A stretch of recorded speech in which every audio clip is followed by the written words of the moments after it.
ጦርነቱ ፍጻሜ የለሽ የመሰለ ነው። ኢራን በነካኳት ቁጥር የበለጠ የምትፋጅ ሰደድ እሳት ሆናለች።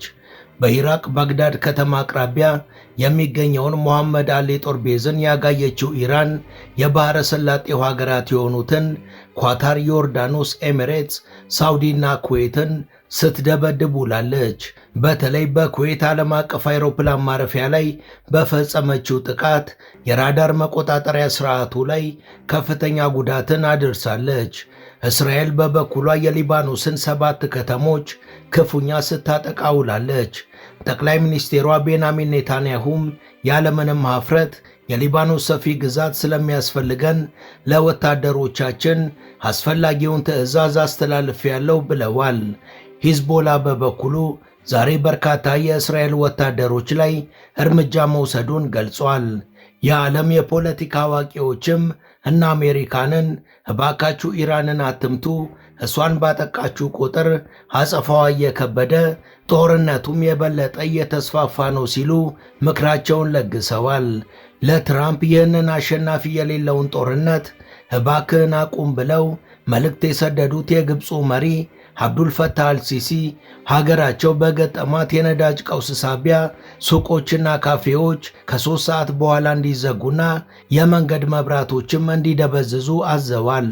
የሀገራችን መንግስትም የተለያዩ መመሪያዎችን አውጥቷል። የትራምፕ ነገር ግን እያደር የሕፃን ልጅ ነገር እየሆነ ነው።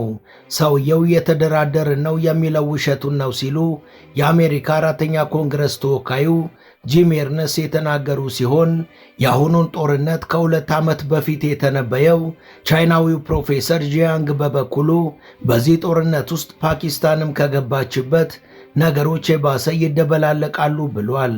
The US president says his forces could seize Iran's main oil export hub. Donald Trump made the remarks in an interview with the Financial Times, saying Kharg Island could be taken very easily. I think we'll make a deal with them, pretty sure. Whether it's possible, we won't. ሰላም ጤና ይስጥልን። በመላው ዓለም የምትገኙ ውድ የመሿለኪያ ቤተሰቦች በዛሬው መሰናዷችን 31ኛ ቀኑን ስላስቆጠረውና እየተባባሰ ስለቀጠለው ጦርነት እንዲሁም ከዛ ጋር ተያያዥ የሆኑ ጉዳዮችን እናስቃኛችኋለን። ቻናላችንንም ሰብስክራይብ፣ ላይክ እና ሼር ታደርጉ ዘንድ እንጋብዛለን።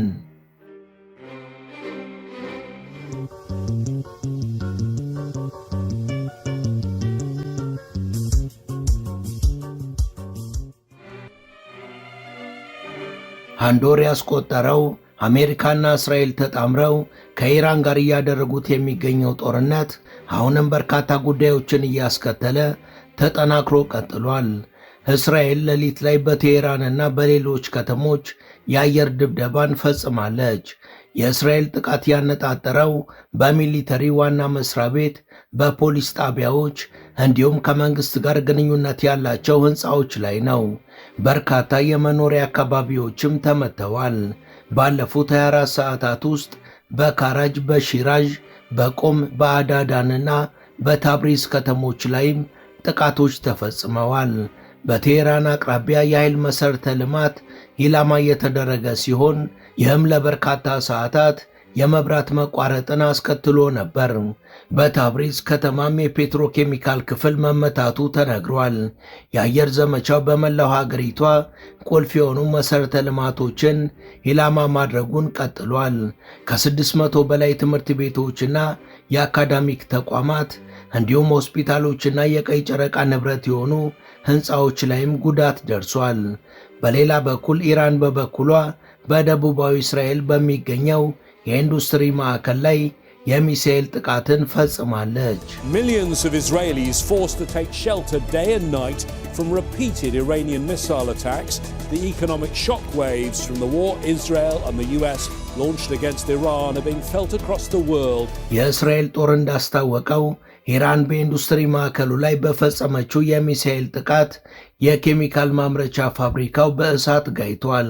የእስራኤል ብሔራዊ የእሳት አደጋ መከላከል አገልግሎትም በኬሚካል ፋብሪካው የተፈጠረውን ከፍተኛ እሳት ለማጥፋት እስካሁን ርብርብ እያደረገ ይገኛል።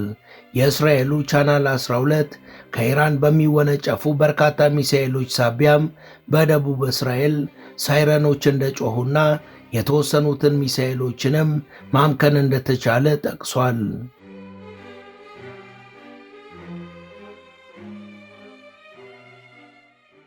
እስራኤል ከጋዛ ከተማ በስተደቡብ በፈጸመችው የአየር ጥቃትም ቢያንስ 3 ፍልስጤማውያን ሲገደሉ በርካቶች ቆስለዋል።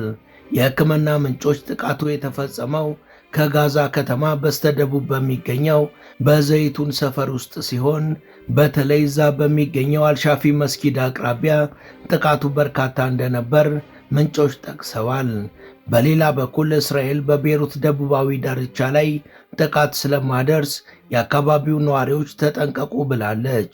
የእስራኤል ጦር በሊባኖስ ደቡባዊ ዳርቻዎች የሚያደርገውን እንቅስቃሴ እንደቀጠለ ሲሆን የ7 መንደር ነዋሪዎችም ቤታቸውን ጥለው እንዲሰደዱ እስራኤል አዛለች። እነዚህ አካባቢዎች ሃሪቲሬክ፣ ጎቤይሬ፣ ላላይኪ፣ ሃዳድ፣ ቦርጅ አልብራጅነህ፣ ተውሂድ አልጋርድና ሺያህ ናቸው። ሂዝቦላም በቀላሉ አንላቀቅም፣ ለማይቀረው ፍልሚያም በሚገባ እየተዘጋጀው ነው ሲል በተጠንቀቅ ላይ መሆኑን ገልጿል። ሰው ምን ይለኛል ሳይሉ በዚህ ዙሪያ ኮስተር ብለው የተናገሩት የእስራኤሉ ጠቅላይ ሚኒስቴር ቤንያሚን ኔታንያሁ የሊባኖስን ግዛት ወደፊት ገፍተንበት የበለጠ ብዙ ግዛቶችን እንኖራለን፣ የሊባኖስ አብዛኛው ክፍል በእጅጉ ያስፈልገናል ብለዋል። ובלבנון הנחיתי עכשיו להרחיב עוד יותר את רצועת הביטחון הקיימת כדי לסכל סופית את איום הפלישה וכדי להרחיק מגבולנו. በሊባኖስ በፊት ከነበረው የሰላም ቀጠና ባሻገር ወደ ግዛቷ ገብተው ብዙ ቦታዎችን እንዲቆጣጠሩ ወታደሮቻችንን አዝዣለሁ። ይህን ደግሞ የሚያሰጋንን ከዛ ሊመጣ የሚችለውን ወረራ የሚያስቀር ይሆናል። የራሳችንን ግዛት ማስፋፋት ደግሞ ጥቅሙ ከፍ ያለ ነው። ኢራንም የጠላት ይዞታዎችን ማጥቃቷን የበለጠ ገፍታበት ቀጥላለች። ባለፉት 10 ሰዓታት ውስጥም በባሕረ ሰላጤው ሀገራት ላይ በርካታ ጥቃቶችን ፈጽማለች። በዱባይ ሳይረኖች ያለማቋረጥ ጮኸዋል። ባላስቲክ ሚሳኤሎችም ሲዘንቡ ነበር። በባህሬንም በተፈጸሙ ጥቃቶች በርካታ ፍንዳታዎች ተሰምተዋል። ሳውዲ አረቢያ ባለፉት 2 ሰዓታት ውስጥ ብቻ በምስራቅ ጠቅላይ ግዛቷ 5 ባላስቲክ ሚሳኤሎችንና 1 ክሩዝ ሚሳኤልን ማምከኗን ተናግራለች። የአሜሪካው መሪ ዶናልድ ትራምፕ በመግለጫቸው የኢራንን የሚሳኤል አቅም በእጅጉ አሳንሰነዋል እያሉ ቢናገሩም መሬት ላይ በተደጋጋሚ የታየው ግን የኢራን ጥቃቶች የበለጠ ተጠናክረው መቀጠላቸውን ነው። የኩዌት መከላከያ ሚኒስቴር ትላንት ከእስራኤል የተወነጨፉ 14 ሚሳኤሎችና 12 ሰው አልባ አውሮፕላኖች ጥቃት ማድረሳቸውን አስታውቋል። የተባበሩት አረብ ኤሚሬትስ የመከላከያ ሚኒስቴር ትላንት እንዳስታወቀው ደግሞ ጉዳት ያደረሱ ጥቃቶች ቢኖሩም 16 ሚሳኤሎችን ማምከናቸውን ገልጸዋል። እስካሁን ከኢራናውያን የታየው ነገር ሀገራቸው ላይ ለሚደርሰው ማንኛውም የእስራኤልና የአሜሪካ ጥቃት እነሱም በአጸፋ ምላሽ እንደሚሰጡ ነው። የእነሱ የብረት ፋብሪካዎች በተጠቁ በማግስቱ እነሱ በተራቸው የባህሬን የአልሙኒየም ፋብሪካን አውድመዋል። እንዲሁም የኤሚሬትሱን ግሎባል አልሙኒየም ፋሲሊቲንም ኢላማ አድርገዋል። በተመሳሳይ ኢራኖች የኃይል ማመንጫዎቻቸው ሲጠቁባቸው በሰዓታት ልዩነት ኩዌት ውስጥ የነበረ የኃይል ማመንጫ ጣቢያን ዶግ አመድ አድርገዋል። በተጨማሪም በኩዌት ዓለም አቀፍ አውሮፕላን ማረፊያ ላይ ጥቃት ፈጽመው የራዳር መቆጣጠሪያ ስርዓቱ ላይ ከፍተኛ ጉዳትን አድርሰዋል። አሁን ደግሞ በሺዎች የሚቆጠሩ የአሜሪካ ወታደሮች ወደ ክልሉ በገቡ በማግስቱ ሁቲዎች ከኢራን ጎን ተሰልፈው በይፋ ወደ ግጭቱ ገብተው ማጥቃት ጀምረዋል። ከዚህ አንጻር መናገር የሚቻለው ኢራን በተጠቃች ቁጥር ጦርነቱ መጠኑ እየተንሰራፋ መሄዱ ነው። በተለይ ደግሞ አሜሪካና እስራኤልም ይህንን አምነው መቀበል አለመፈለጋቸው ግጭቱን የበለጠ እንዲባባስ የሚያደርግ ሆኗል። ውድ የመሿለኪያ ቤተሰቦች ይህን ዘገባ እዚህ ድረስ ከተከታተላችሁት ቻናሉ የበለጠ እንዲያድግ አንድ ጊዜ ሰብስክራይብ እንድታደርጉ አስታውሰን ተረካችንን እንቀጥል። የቀጠናው ጦርነት እየተጋጋለ ባለበት በዚህ ወቅት አሜሪካ ከ3500 በላይ እግረኛ ወታደሮችንና የጦር መርከቦቿን በመካከለኛው ምስራቅ አሰማርታለች። ኢራንም የሀገሪቷን ምድር በሚረግጡ የአሜሪካ እግረኛ ወታደሮች ላይ እሳት ለማዝነብ በተጠንቀቅ ላይ መሆኗን አስታውቃለች።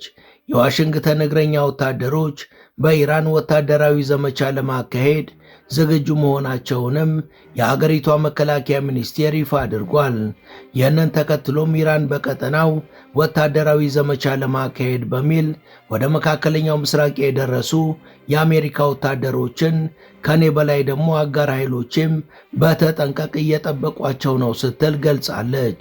የኢራን ፓርላማ አፈ ጉባኤ መሐመድ ባጊሃር ጋሊባፍ አሜሪካ ለንግግር ፍላጎት እንዳላት እየገለጸች በቴህራን የእግረኛ ወታደራዊ ዘመቻ ለማካሄድ በዚህ ልክ መዘጋጀቷ የማይጣጣም አራምባና ቆቦ የሆነ ተግባር ነው ሲሉ ዋይት ሃውስን ኮንነዋል። Our people demand the complete and humiliating punishment of the aggressors and mentioned that all officials stand firmly behind their የኛ ህዝብ እነዚህን ወራሪዎች ሙሉ በሙሉ እንድንደመስስለት ነው የጠየቀን። ህዝብ ይህንን እያለ እንዴት እኛ ልንደራደር እንችላለን? ትራምፕ የአእምሮ ጤና ችግር ያለበት ሰው ስለሆነ ዝም ብሎ ነው የሚቀባጥረው። በአሁኑ ሰዓት ህዝቡም ቀሪው አመራርም ከጎናችን ነው። ሉዓላዊነታችንን ሳናስከብር ወደ ኋላ አንልም። ይህን ሁሉ ቀውስ በቀጠናው የፈጠሩት ዶናልድ ትራምፕ ዞር ብለው ደግሞ ከኢራን ጋር እየተደራደርን ነው ማለታቸው ከወዳጅ ሀገራት ባለፈ በገዛ የመንግስታቸው አባላትም ጀርባ እንዲሰጣቸው እያደረገ ነው። በእሳቸው የእየተደራደርን ነው ቧልት ዙሪያ አስተያየቱን የሰጠው የአሜሪካ መንግስት አራተኛ ኮንግረስ ተወካዩ ጂም ሃይመስ ትራምፕ ከኢራኖች ጋር እየተወያየን ነው የሚለው ውሸቱን ነው፣ ማጠፊያው አጥሮት ግራ ቢገባው ነው እንጂ ኢራኖች ካሉበት ሁኔታ አንጻር የሚደራደሩ አይመስሉም ብለዋል። Oh, I think he's flat out lying. Last Sunday when he was told, and by the way, we're in exactly the same position today, you know, oil prices now $112 a barrel. ትራምፕ እየተወያየን ነው የሚለው እለም ያለ ውሸት ነው። በአሁኑ ሰዓት የነዳጅ ዋጋ $112 ደርሷል። ስለዚህ ይህንን የኢኮኖሚ ቀውስ ለመሸፈን ሲል ከኢራን ጋር እየተደራደርን ነው አለ። እስካሁን እንዳየነው ከሆነ ግን ኢራኖች የመደራደር ፍላጎት የላቸውም። ኢራን እንደ ሀገር አንድ ብቻዋን ሆና ዓለምን ሰቅዛ ይዛ እያመሰች ነው። ኢራን የሆርሙዝ ሰርጥን መዝጋቷን ተከትሎ በዓለም አቀፍ ደረጃ ነዳጅ ጨምሮ መላው ዓለም ታምሷል። በአውስትራሊያ የነዳጅ ዋጋ ካለፈው ጥር ወር አንጻር የ85 በመቶ ጭማሪ ማሳየቱን ተከትሎ መንግሥት ለየት ያለ መፍትሄ ይዞ ቀርቧል። በሜልቦርን በጂሎንግና በቪክቶሪያ ግዛቶች የሚገኙ ነዋሪዎች በሚያዝያ ወር ሙሉ የሕዝብ ትራንስፖርትን በነፃ እንዲጠቀሙ ፈቅዷል። ይህ እርምጃ ነዋሪዎች የግል ተሽከርካሪዎቻቸውን ትተው አውቶቡሶችንና ባቡሮችን እንዲጠቀሙ በማበረታታት በነዳጅ ላይ ያለውን ከፍተኛ ፍላጎት ይቀንሳል ተብሎ ታምኖበታል። ምንም እንኳን የነዳጅ ማደያዎች ላይ ረጅም ሰልፎች ቢታዩም ባለስልጣናት አሁንም በቂ ክምችት እንዳለ ለሕዝቡ ማረጋገጫ ሰጥተዋል። የጦርነት እየገፋ ከሄደ ኒውዚላንድም የዋጋ ግሽበቷ በጣም ከፍ እንደሚል አስታውቃለች። የሀገሪቷ የፋይናንስ ሚኒስቴር ኒኮላ ዊሊስ በኒውዚላንድ ያለው የዋጋ ግሽበት በዚህ ዓመት በጣም ከፍ ያለ ሲሆን ጦርነቱ ከቀጠለም ከማዕከላዊ ባንክ ቁጥጥር ውጪ እንደሚሆን ተናግረዋል። በአሁኑ ሰዓት በኒውዚላንድ የዋጋ ግሽበቱ ከ3 በመቶ በላይ ጨምሯል። ይህን ተከትሎም መንግሥት የሩሲያ ዘይት ሌላ ቦታ እስካልተጣራ ድረስ ከውጪ ለማስገባት እያሰበ መሆኑን ገልጿል።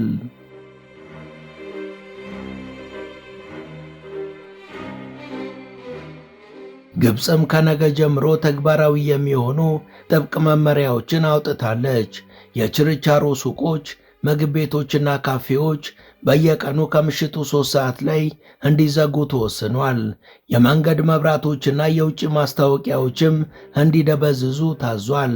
የመንግሥት ሠራተኞች በሳምንት 1 ቀን ከቤት ሆነው እንዲሰሩ ተነግሯቸዋል።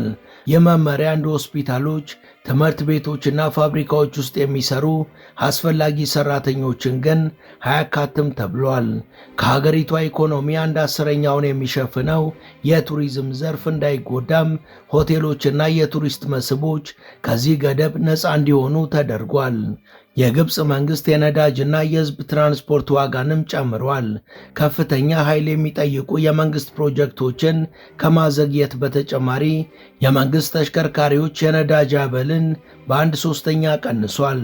ጠቅላይ ሚኒስቴሩ ሙስጠፋ ማድቡሊም የሀገሪቷ የነዳጅ ወጪ በጥር ወር ከነበረበት በ2 እጥፍ አድጎ $2.5 ቢሊዮን ደርሷል ብለዋል።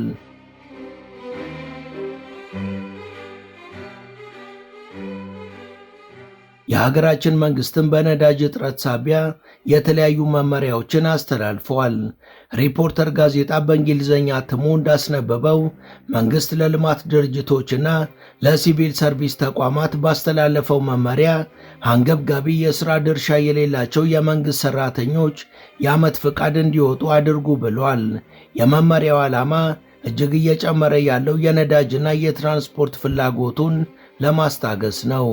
ይህን ተከትሎም ተቋማቱ አንገብጋቢ የሥራ ድርሻ ያላቸውና የሌላቸው የመንግሥት ሠራተኞችን የመለየት ሥራ ላይ ተጠምደዋል። ኢትዮ ኢንጂነሪንግን የመሰሉ የመንግሥት ልማት ድርጅቶች ደግሞ ገና ከወዲሁ አንገብጋቢ የሥራ ድርሻ የሌላቸውን ስታፎች በፍቃድ እረፍት እንዲወጡ እያደረጉ ነው። ግሩፑ በውስጥ ባስተላለፈው መመሪያም ሀገሪቷን እየፈተናት ያለው የነዳጅ እጥረት የፐብሊክ ሰርቪስ አገልግሎት በሚሰጡ አውቶቡሶች ላይ ከፍተኛ ተግዳሮትን ደቅኗል።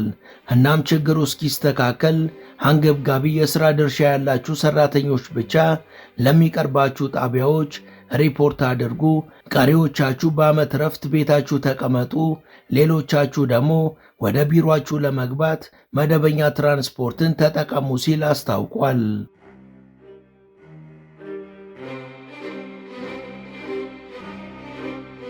ይህ በእንዲህ እንዳለ በአሁኑ ሰዓት በተለይ ደግሞ እንደነ ፓኪስታን ያሉ ሀገራትም ወደ ጦርነቱ ሊገቡ ይችላሉ መባሉ በርካቶችን ያሰጋ ሆኗል።